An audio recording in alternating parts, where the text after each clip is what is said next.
Olá pessoal, vamos de mais notícias do Botafogo, mas antes não esqueçam de se inscrever no canal e deixar o like. As atenções da diretoria e comissão técnica do Botafogo estão voltadas para a disputa do Mundial de Clubes.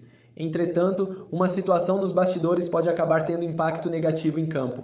Isso porque existe uma condenação contra o clube carioca na Players Status Chamber, que é a câmara que julga situações relativas a jogadores, para que o clube pague o valor à compra de Thiago Almada junto ao Atlanta FC. O Glorioso deve realizar o pagamento imediato de 21 milhões de dólares, além de juros e multa, que gira em torno de 150 mil dólares, conforme informações do All Sports. Vale destacar que se o Alvinegro tivesse cumprido o fluxo de pagamentos acordado inicialmente, o clube já teria quitado 10 milhões de dólares. Essa decisão ocorreu em fevereiro e o Botafogo poderia ser proibido de registrar jogadores. Entretanto, a equipe carioca recorreu e não entrou na lista de punidos da FIFA, tanto que conseguiu anunciar as contratações de Arthur Cabra e Joaquim Correa.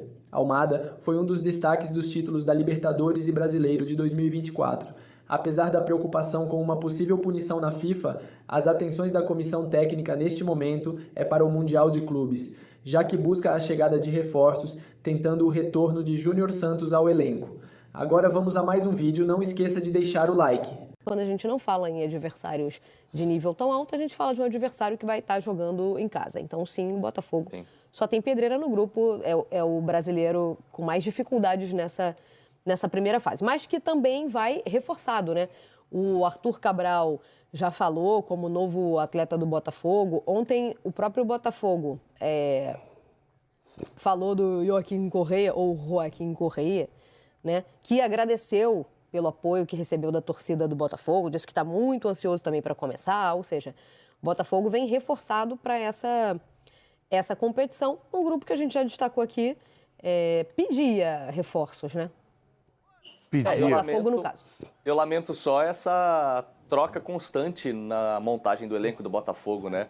A gente fica com a impressão de que a cada janela saem 3, 4, chegam 3, 4, e isso atrapalha demais, né? De qualquer maneira, acho que são reforços importantíssimos, especialmente para um time que, quando começou a encaixar, depois do início ruim, né, da temporada que começou mais tarde, a gente falou muito, a hora que começou a encaixar, perdeu o Cuiabano, perdeu o Igor Jesus, vai sair Jair, mas aí chegam reforços importantes, né? Acho que o Arthur Cabral é um reforço muito interessante para o futebol brasileiro, pelo que fez na Europa. Joaquim Correa também. Não tem números tão expressivos para um atacante, mas é um cara de força, né? Um cara que joga pelo lado do campo também. Acho, por exemplo, uma dupla de ataque com Joaquim Correa, bagagem de Inter de Milão e Arthur Cabral, acho uma baita dupla de ataque para o futebol brasileiro. Sim, não, e aí no Mundial ainda dá para ter o Igor Jesus. E dá para escalar os três.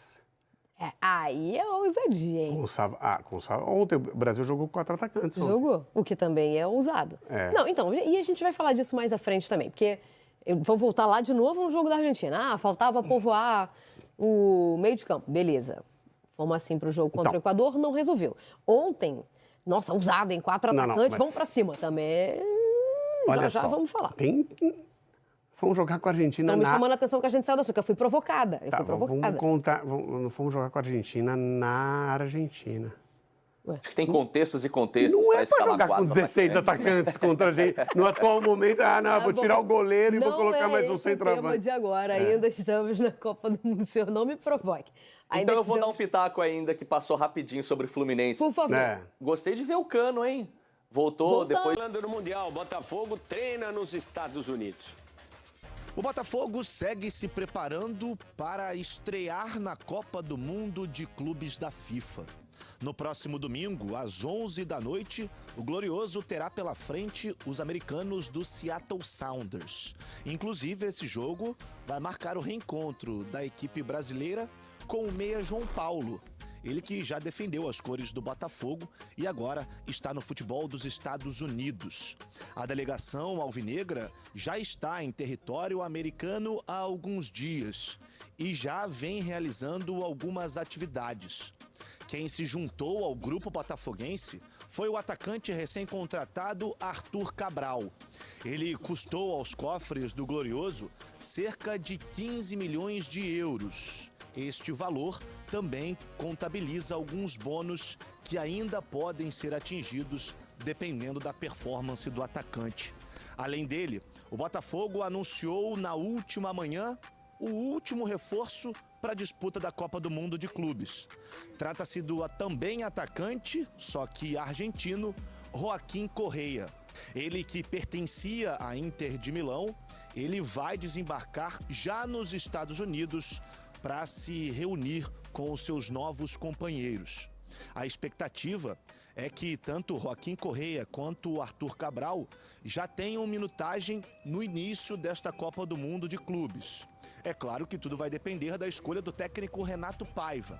Além deles, o zagueiro Caio Pantaleão, que veio do Krasnodar da Rússia, e o meia argentino Álvaro Montoro foram os outros reforços do time alvinegro.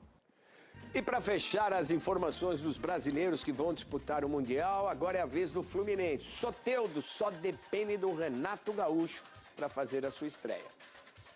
O Fluminense anunciou a contratação do atacante Soteldo dos Santos. Faz parte dos planos do Botafogo, tanto é que nem ele, nem Patrick de Paula, outro jogador que também tem algumas equipes do futebol brasileiro, observando a possibilidade de uma contratação, ficaram no Brasil e com certeza agora o alvo deles é buscar um time na próxima janela, esta que terá início somente após o Super Mundial, janela de julho do futebol brasileiro. E o Elias Manuel entrou na lista do Atlético Paranaense, que tentou até mesmo a contratação desse jogador nesta janela que abriu para o Super Mundial, que fechou ontem, mas a negociação acabou não avançando. Claro, o Elias Manuel deve estar buscando uma equipe de Série A de Campeonato Brasileiro. Muita gente não sabe, né? Mas o Atlético Paranaense está na segunda divisão e não faz uma boa Série B, né? O Atlético, que entrou ali como um dos favoritos, né? Pela história, pelo time já ter sido campeão brasileiro da Copa Sul-Americana e também da Copa do Brasil, não tem conseguido ali bons resultados e não está no grupo de classificação para a primeira divisão. E por isso, talvez, não sei, isso aqui é uma opinião, o Elias Manuel não deve ter aceito a proposta. Ou, quem sabe, o jogador não esteja esperando uma proposta de fora do Brasil, né? Já que a janela internacional também estará aberta em breve. Vamos aguardar as cenas dos próximos capítulos dos destinos de Elias Manuel e Patrick de Paula. Deixe seu like, inscreva-se no canal, compartilhe esse vídeo em seus grupos WhatsApp. O canal do TF é feito para todo torcedor que ama a estrela solitária de General Severiano. Ontem foi feito o primeiro treinamento do Botafogo lá em Los Angeles. E no domingo vai enfrentar a equipe do Sounders na estreia do Super Mundial. E qual a melhor escalação do Botafogo para esse jogo de domingo? Na minha opinião, eu tenho uma pequena dúvida do que o técnico Renato Paiva poderá fazer. Eu creio que o sistema defensivo seja o que a gente tem visto nesses últimos jogos, ainda mais que o Bastos está muito tempo fora e eu não acredito que o técnico coloque um jogador sem muito tempo, né, para fazer uma partida, mesmo se o Bastos estiver à disposição, assim como o Caio Pantaleão. Então eu acredito em um Botafogo com John, Vitinho, Jair, Barbosa e Alex Telles, Gregory e Marlon Freitas. Isso eu não tenho dúvidas. Arthur no lado direito e Igor Jesus no comando de ataque. Vejo estas possibilidades, assim como Jefferson Savarino. Aí é aí que vem o grande X da questão. Onde o Savarino vai jogar? Como camisa 10 ou como um meia ponta? Saindo da esquerda, vindo por dentro? Algo semelhante ao que houve na partida contra o Fluminense, quando o Savarino faz o papel de flutuar da esquerda por dentro e o Botafogo jogou com dois atacantes. Naquele dia, Mastriani junto com o Igor Jesus.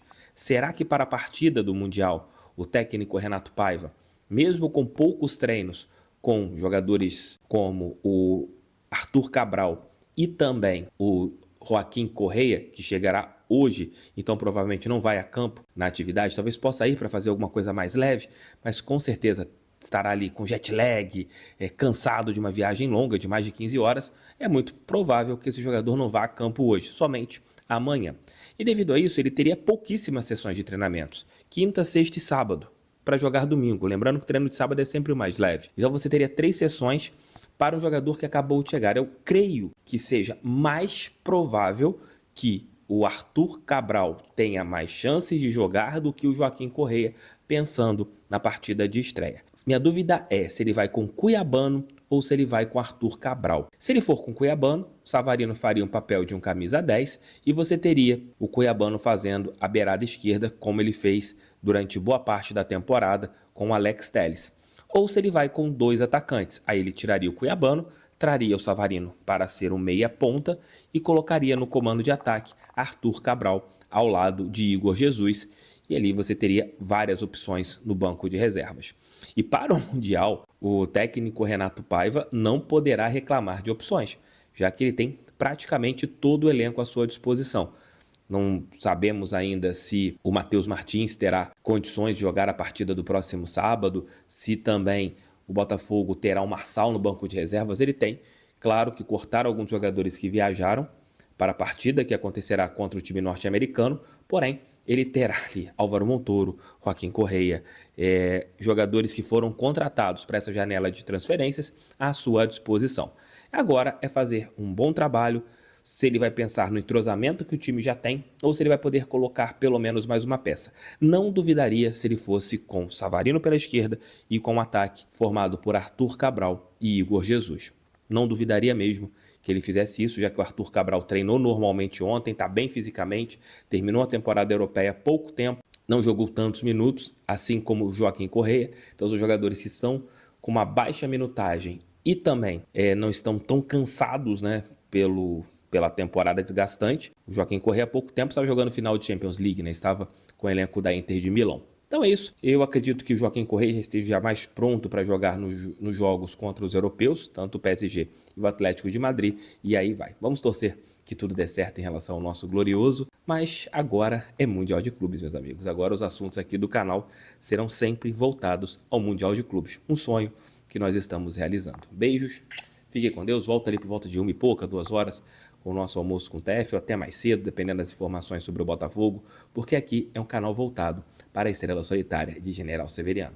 Fiquem com Deus, estamos juntos, fogo neles, pra cima deles. A ideia é de tentar formar jovens talentos aí pro futebol internacional, enfim, o Botafogo participando dessa ação, como eu falei, primeira ação de várias outras que a gente vai estar acompanhando aqui durante esse período no Super Mundial de Clubes. E aí, como eu falei no início do vídeo, para essa janela extra, todos esses jogadores já estão regularizados, já podem atuar com a camisa do Botafogo. E aí resta aquela dúvida, né? Será que já começam como titulares e alguns já devem começar como titulares? Eu acredito que, diante do Seattle, o Renato Paiva vai começar com o time titular de uma maneira que a gente já está mais acostumado a ver. Talvez até com o próprio Cuiabano ali fazendo a ponta esquerda, né? Um time que já está um pouco mais azeitado, digamos assim.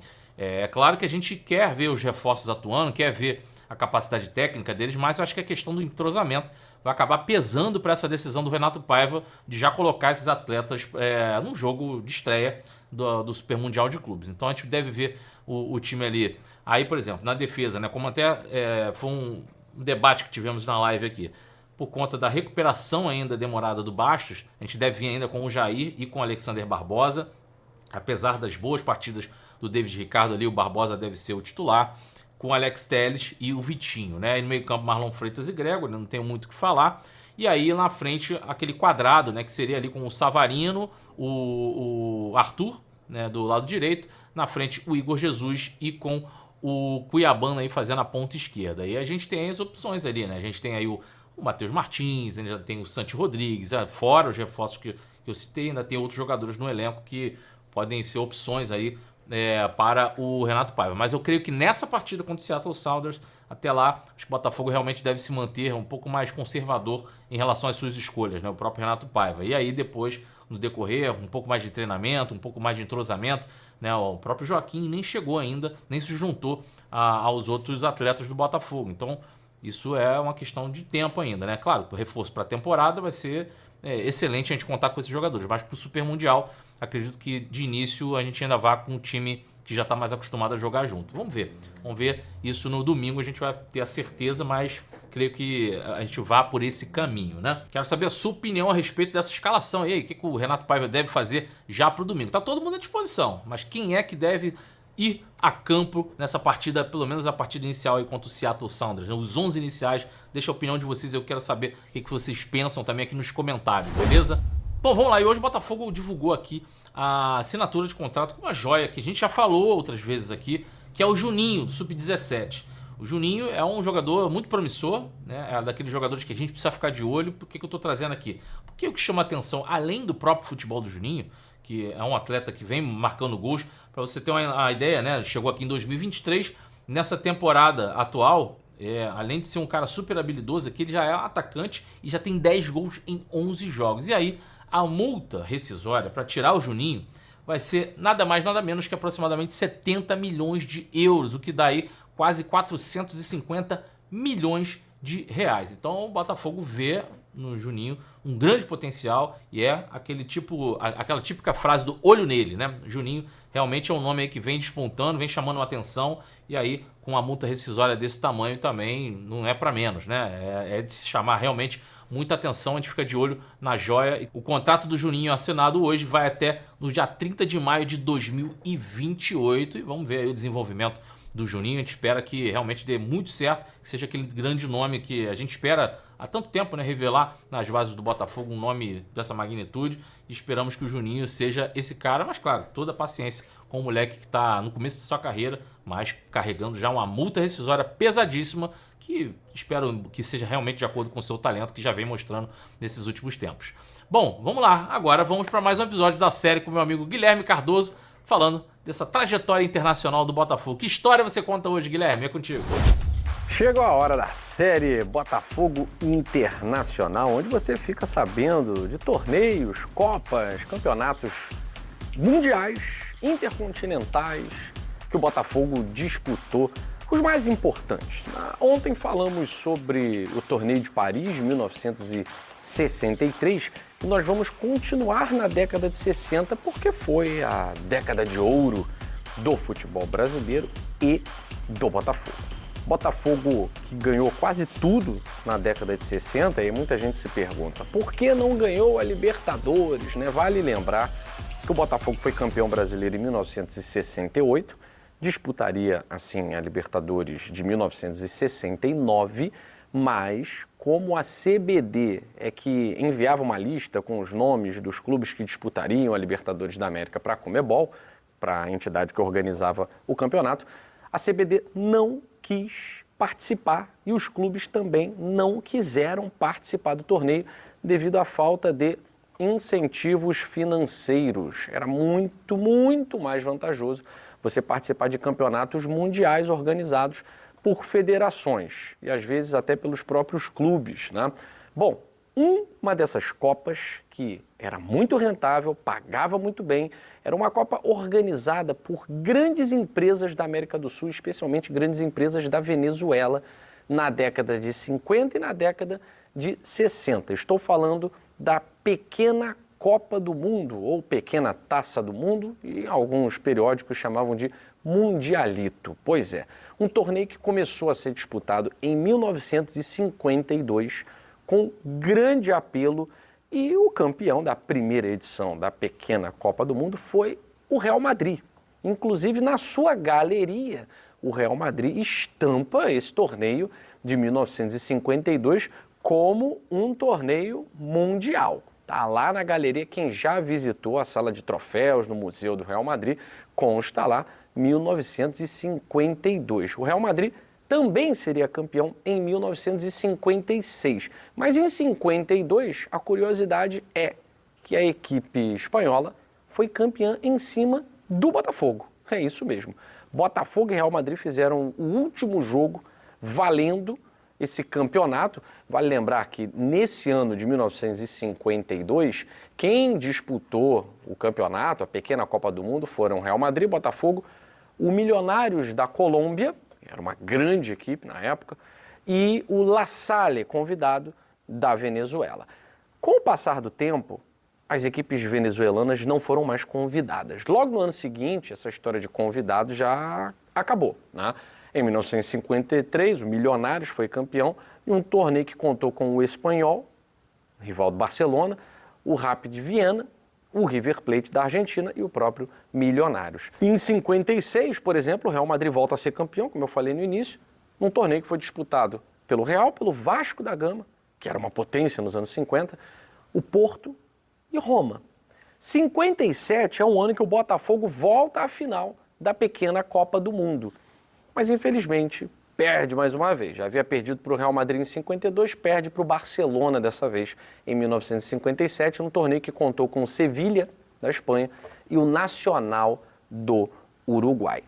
10 anos depois, o Botafogo se vingaria do Barcelona no torneio que foi iniciado em 1966, porque Botafogo e Santos disputaram a vaga para, em 1967, fazer parte da pequena Copa do Mundo, torneio triangular de Caracas. O Peñarol, campeão da Libertadores e campeão do Intercontinental, era uma das equipes que participaria dessa pequena Copa do Mundo. E o Barcelona, o campeão da UEFA, também seria a equipe a participar desse torneio. Botafogo e Santos, em 1966, disputaram a vaga de 1967 e o Botafogo venceu os 2 jogos. O Botafogo venceu Pelé de Santos, Coutinho, Pepe, as 2 partidas e assim garantiu a sua participação em 1967, que começaria com um empate diante do Peñarol em 0-0. Então, nesse triangular, todas as equipes obviamente jogavam entre si, quem pontuasse mais seria a campeã. O Botafogo empata com o Peñarol, vê o Barcelona vencer o Peñarol por 1-0, e aí Botafogo e Barcelona, o último jogo, decidiriam quem seria o campeão da pequena Copa do Mundo, ou triangular de Caracas. Bom, foi um jogo sensacional. Quem esteve lá, inclusive você pode saber tudo sobre essa partida aqui mesmo no canal Gigante Glorioso. Eu vou deixar os links, né? Nós temos 3 vídeos muito especiais sobre o Mundialito de 67, 68 e 70 vencidos pelo Botafogo. Vou deixar os links aqui na descrição do vídeo. Mas quem esteve lá, os próprios jogadores, Carlos Roberto, o atacante Humberto, Jairzinho não estava nessa edição, estava machucado, mas também relata o próprio Gerson, canhotinha de ouro, que foi um jogo em que o Barcelona tinha se reforçado, né? O Silva, o atacante ex-Flamengo, Silva ou Batuta, os mais antigos vão lembrar, ele estava no Barcelona nessa época. De certa forma, o Barcelona era visto como favorito. Não sei por quê, porque essa geração dos anos 60 do Botafogo era simplesmente fantástica. O Botafogo simplesmente abriu 3-0. Abriu 3-0. Primeiro gol marcado pelo Ayrton, e aí sim, o Ayrton, beleza, né? Não o Ayrton Povil, que eu mencionei lá em 1963, lá no torneio de Paris, né? Aquele era outro Ayrton. Esse sim, o Ayrton, beleza, fez o primeiro gol do Botafogo. Depois o Gerson faz um gol de bicicleta, 2-0 Botafogo. E o Paulo César Caju, vai fechar o 3-0 Botafogo. Inimaginável. Galera assim, estarrecida, indo à loucura. Botafogo botando na roda o Barcelona. E aí nos minutos finais, aquela coisa, né, bem dramática, porque senão não é Botafogo, né? Mesmo nos anos 60 tinha drama. O Silva diminui, 3-1, e no finalzinho do jogo o Silva faz mais um, ainda bem que não deu tempo nem para pressão, porque o árbitro encerrou a partida e o Botafogo venceu o Barcelona por 3-2. No ano seguinte, como campeão, o Botafogo volta a disputar. E esse era um torneio, né, que nessa época era muito comum seleções e times se enfrentarem. Por exemplo, pouca gente sabe, mas nos amistosos de preparação da seleção brasileira de 70 para jogar a Copa, o Brasil enfrentou o Bangu. Você sabia disso? E achou que foi goleada? Não, errou. E errou feio. 1-1. Brasil e Bangu empataram no amistoso em 1-1. Era muito comum seleções enfrentarem clubes. Isso até 20, 30 anos. Em 1995, há 30 anos, o Brasil, por exemplo, enfrentou o time do Valência. Você se lembra? Você, claro que se lembra, porque o Túlio fez 3 gols, né? O Brasil venceu por 4-2 o time do Valência. Era muito comum. E a seleção argentina foi convidada para participar desse torneio em 1968. Bem, o Botafogo enfrenta a seleção da Argentina. Quem estava lá, o Carlos Roberto, me contou que a pancada comeu. O Humberto levou uma cotovelada e era reserva. Ele falou que Perfumo deu uma cotovelada, um soco na cara dele. Não sei se foi uma cotovelada, um soco. Então eu sei que até hoje o Humberto tem a cicatriz. E o Botafogo venceu aquele jogo por 1-0, gol do Jairzinho. Benfica e Botafogo então se encontrariam para saber quem seria o campeão daquela edição da pequena Copa do Mundo. Um grande jogo, o Botafogo vence por 2-0, Lula e Roberto Miranda, nosso matador, nosso artilheiro. Roberto faz o gol, Botafogo vence por 2-0 e se sagra bicampeão desse torneio conhecido como Pequena Copa do Mundo. 1970, Botafogo também vai participar desse torneio e na final vai enfrentar o Spartak Trnava da Tchecoslováquia, que era uma equipe. Hoje a gente vê a República Tcheca, a Eslováquia, né? A Tchecoslováquia foi dividida. A gente vê a República Tcheca às vezes com futebol melhor, às vezes a Eslováquia, mas a Tchecoslováquia era, assim como a Iugoslávia, uma escola futebolística muito respeitada, né? E aí, Botafogo pegou a União Soviética, seleção convidada também para esse confronto, para esse torneio, e pegou o Spartak Trnava da Tchecoslováquia. Os tchecos saíram na frente e o Botafogo virou o jogo, o último gol sendo marcado pelo Humberto. O Humberto, que foi atacante do Botafogo por tanto tempo, reserva às vezes do Paulo César Caju, difícil, né? Ser reserva do Paulo César, complicado, mas nesse jogo contra o Spartak Trnava, o Humberto estava em campo e fez um dos gols da vitória do Botafogo por 2-1. O Botafogo se sagrou tricampeão desse torneio que é chamado de Pequena Copa do Mundo.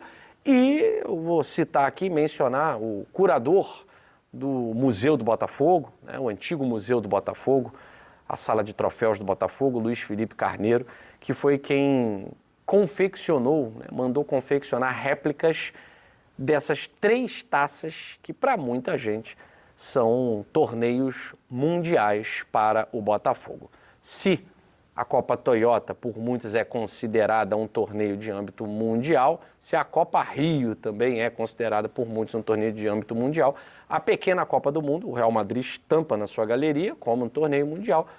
O Botafogo ainda não trata esse torneio como mundial na era SAF, mas na pré-SAF, está lá no site do Botafogo, campeão do mundo, Copa do Mundo de Caracas, 67, 68 e 70.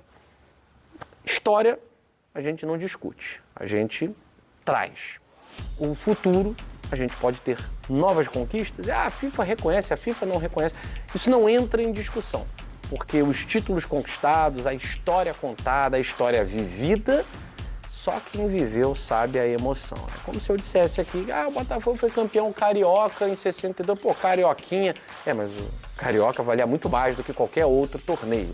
Então a gente precisa olhar os fatos também com os olhos do passado para entender a grandiosidade de tudo isso. Mais uma vez, quer saber mais sobre esses torneios? Recomendo muito o link dos 3 vídeos aqui na descrição desse vídeo de hoje, tá certo? Fico por aqui, beijo grande, saudações alvinegras, fui!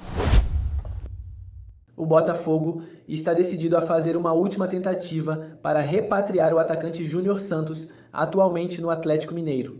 A diretoria alvinegro já teve 2 propostas de empréstimo recusadas e agora busca um acordo final antes de desistir. O jogador, que foi artilheiro da Libertadores em 2024 pelo Botafogo, tem interesse em retornar, mas o Galo resiste em liberá-lo. A negociação enfrenta obstáculos financeiros, já que o Atlético Mineiro ainda deve valores ao Botafogo pela transferência de Júnior Santos em janeiro. O clube mineiro, no entanto, mantém postura firme e insiste em manter o atacante, apesar de seu desempenho abaixo do esperado. Se a nova proposta for recusada, o Botafogo encerrará definitivamente a busca e focará em outras alternativas.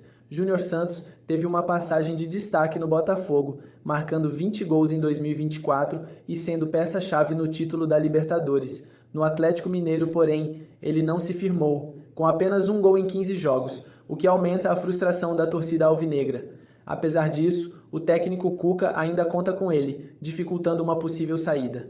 O Botafogo busca reforços para a Copa do Mundo de Clubes e vê em Júnior Santos uma opção de entrosamento imediato. O atacante já conhece o elenco e o estilo de jogo do técnico Renato Paiva, o que agilizaria sua adaptação. Se a negociação fracassar, o clube carioca seguirá com Arthur Cabral e Joaquim Correa como principais opções no ataque, A janela de transferências para o Mundial se encerra em breve e o Botafogo não quer perder tempo em negociações infrutíferas. A prioridade agora é fechar o elenco para a competição, que começa em breve nos Estados Unidos. A torcida aguarda ansiosa por uma definição, mas já se prepara para um possível adeus à ideia de ver Júnior Santos de volta. E você, torcedor, o que acha da situação de Júnior Santos? Deixe sua opinião nos comentários.